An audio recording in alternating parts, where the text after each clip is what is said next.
Buenas tardes, somos el grupo número 6 y nos corresponde hablar acerca de la presidencia del Dr. Francia. A continuación voy a estar relatando acerca de la vida y el viaje de Augusto Leverger al Paraguay.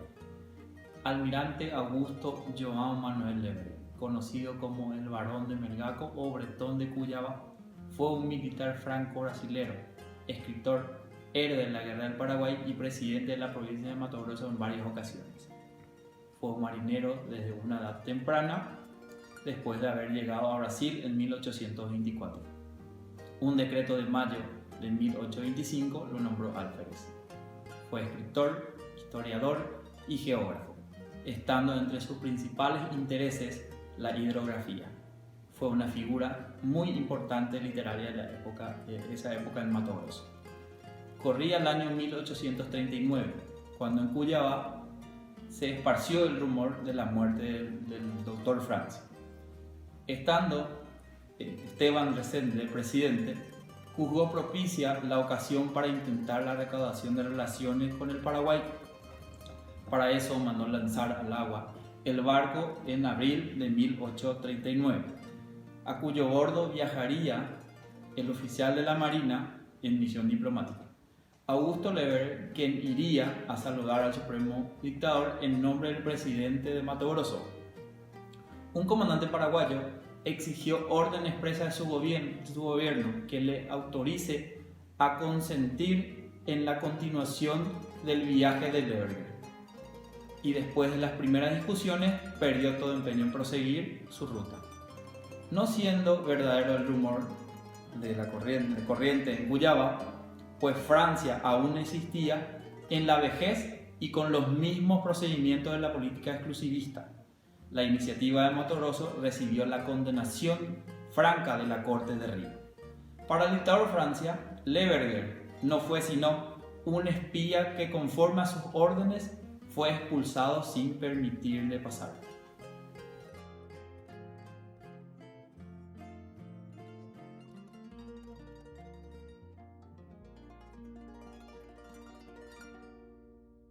Hubo una serie de documentos emitidos por el Dr. Francia sobre nuestros límites en los ríos Yaurú y Corrientes. La primera nota data del 12 de mayo de 1821 y fue dirigida al comandante de Concepción, Bernardo Velázquez.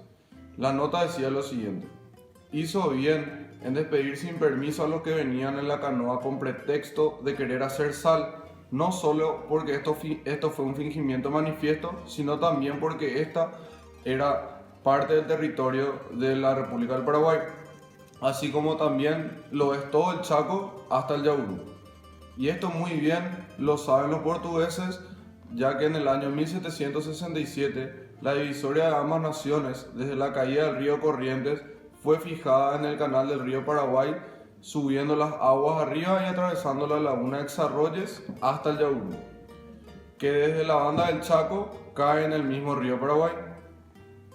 Así que Coimbra y los otros establecimientos que tienen los otros portugueses hasta el Yaurú corresponden al territorio paraguayo, y solo se concedió permiso en Coimbra para poner allí una guardia para impedir que los payaguáes fueran a robar y hacer daño a las poblaciones en Coimbra.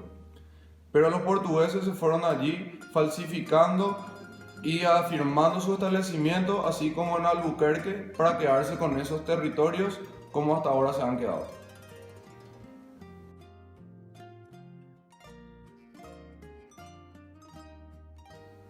La segunda nota sobre los límites del Paraguay es de la fecha 8 de junio del año 1829. Fue dirigida al delegado de Itapúa, el señor José León Ramírez, cuya copia debía entregarse al brasilero Correa da Câmara, que intentaba entrar por segunda vez al Paraguay.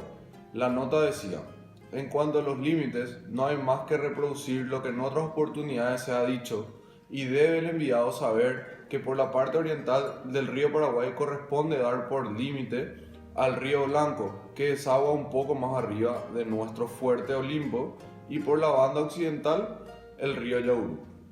Por consecuencia, los establecimientos del Coimbra y Albuquerque deben evacuarse en justicia, ya que por ningún título pertenecen al Brasil.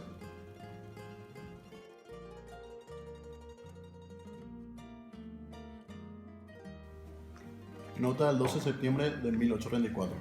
Al comandante de Bordón, José Antonio Sosa.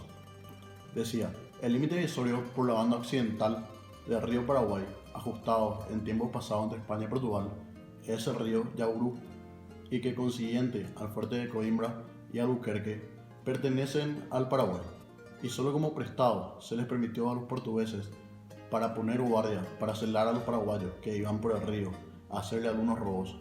Sobre esto me dijo el cónsul portugués que su emperador posee inmensas tierras en el Brasil, lo que efectivamente es así, y que no tiene dificultad en entregarlas al Paraguay a aquellos establecimientos.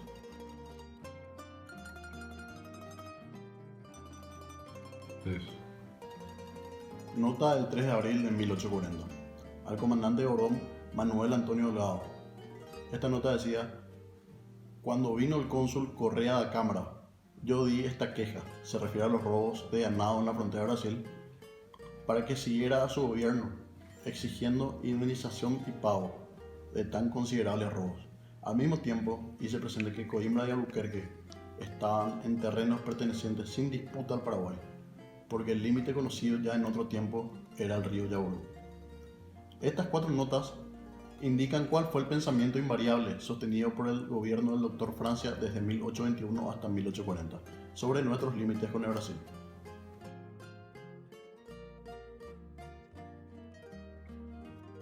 Llegada de Ruiz y Oliden a Olimpo. En 1828, el gobierno de Bolivia, precedido por el mariscal Sucre, envió al teniente Luis Ruiz con unos pliegos para el gobierno del Paraguay. En el pasaporte firmado por el ministro de Relaciones Exteriores de Bolivia, Facundo Infante, se rogaba a las autoridades paraguayas de tránsito que le presten auxilios necesarios para llegar hasta Asunción. El comandante de Puerto Olimpo, José Sosa, detuvo a Ruiz e informó al dictador de su llegada. Los términos en que estaba redactado el pasaporte motivaron al fracaso de la misión. El doctor Francia contestó el 28 de julio de la siguiente forma: mi estimado Sosa, devolver el pase, diciéndole primero que antes que Bolivia, el Paraguay, por determinación del Congreso, ha tenido el título de la República y que así es tratado por los otros estados. Lo segundo, que el que aquí gobierna por disposición del Congreso no tiene el título de jefe supremo de la provincia, como dice su pase, sino el de dictador de la República del Paraguay. Por estas y otras razones fue rechazado el delegado boliviano, que retornó con sus pliegos.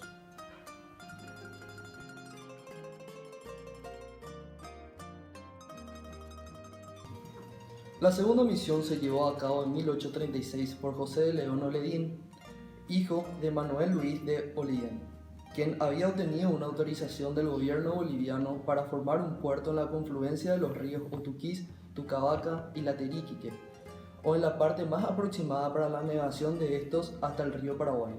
4 años después, en 1840, el señor Oliden despachó a su hijo José León para Coimbra, a objeto de hacer llegar desde allí unos pliegos al doctor Francia. Contrariando las instrucciones de su padre, el joven Oliden llegó hasta Bordón, donde fue detenido por el comandante José Sosa, y así el explorador no consiguió pasar más lejos que eso, alegando el anciano comandante que eso no tenía permiso para ello. José León de Oliden se vio obligado a retroceder.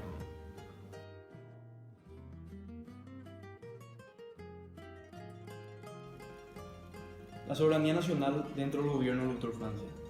Este punto fue quizás el punto en el cual estuvo más enfocado el gobierno del Dr. Francia. Se trata del respeto irrestricto de la soberanía nacional. Ese respeto buscado desde la época colonial, ese deseo de un Paraguay libre de ataduras por parte de la corona española en el caso de la época colonial y posteriormente por parte de sus vecinos. Entiéndase Brasil, las Provincias Unidas o Bolivia, que son los vecinos directos por los cuales se disputaba nuestra soberanía. En lo relativo a los límites se llega a la conclusión de que el doctor José Gaspar Rodríguez de Francia defendió eficazmente la soberanía nacional y la integridad territorial de la República del Paraguay, porque los vecinos siempre pretendieron vulnerarla o cercenarla, asimismo que observó también la más estricta neutralidad en cuanto a los conflictos extranjeros, no incluyéndose en ellos ni tampoco consolidándose con pactos ni alianzas estériles para los intereses de todos los paraguayos. Entonces concluimos diciendo que José Gaspar Rodríguez de Francia fue el vigía insomne, áspero e inflexible que preservaba a su patria de las acechanzas y peligros que la rodeaban.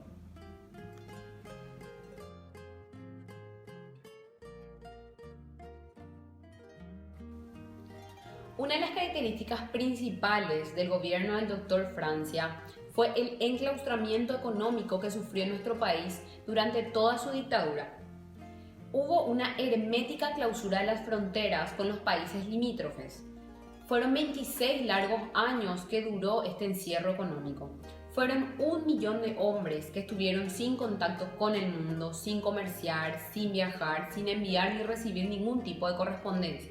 Inclusive se dice que el mismo dictador mantenía comunicación con el exterior, pues recibía correspondencia de los estados, pero nunca la respondía. E inclusive los emisarios eran apresados en nuestro país. Francia fue aislando al Paraguay de los países vecinos que intentaban destruir la revolución reinante en el Paraguay, poniendo en peligro la soberanía de nuestro país. Este enclaustramiento obligó a crear un sistema de autoabastecimiento. Esto Francia lo logró entregando tierras a los campesinos para que la cultiven y criaran su ganado.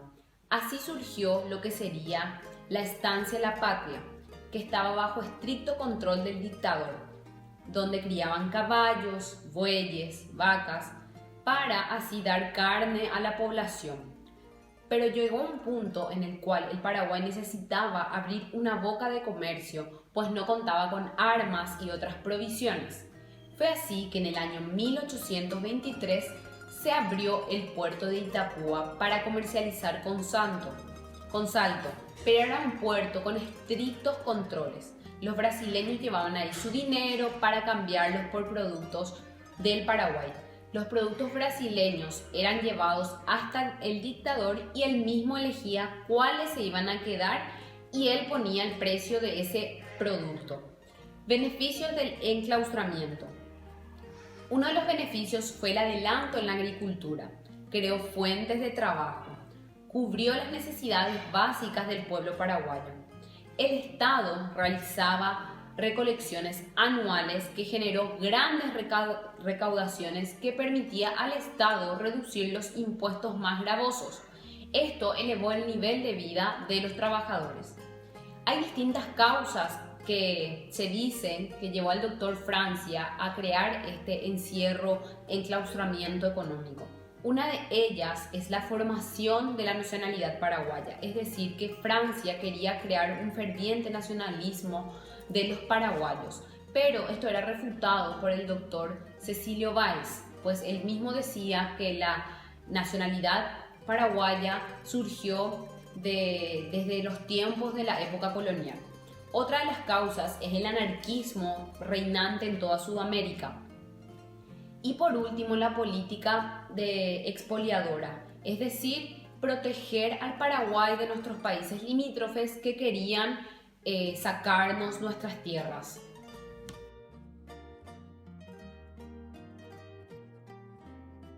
Proyectos del dictador para iniciar el comercio con Gran Bretaña. Desde la Revolución de Mayo, el dictador Francia soñó con un libre comercio de ultramar. Tuvo el propósito de establecer un intercambio comercial entre el Paraguay y Gran Bretaña. Muchos testimonios coinciden con esa aseveración.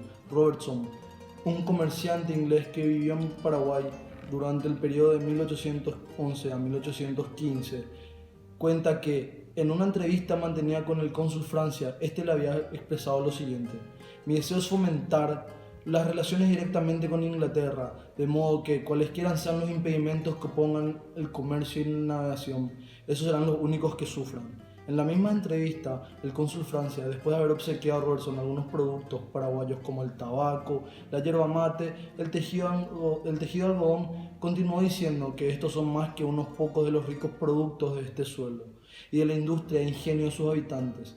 Y apenas este llega a Londres, se presenta a la Cámara de los Comunes y dígale que yo le he autorizado para invitar a Inglaterra a cultivar relaciones políticas y comerciales conmigo y con mi patria. Estoy dispuesto a recibir en mi capital a los agentes diplomáticos y también yo nombraré un enviado mío ante la corte.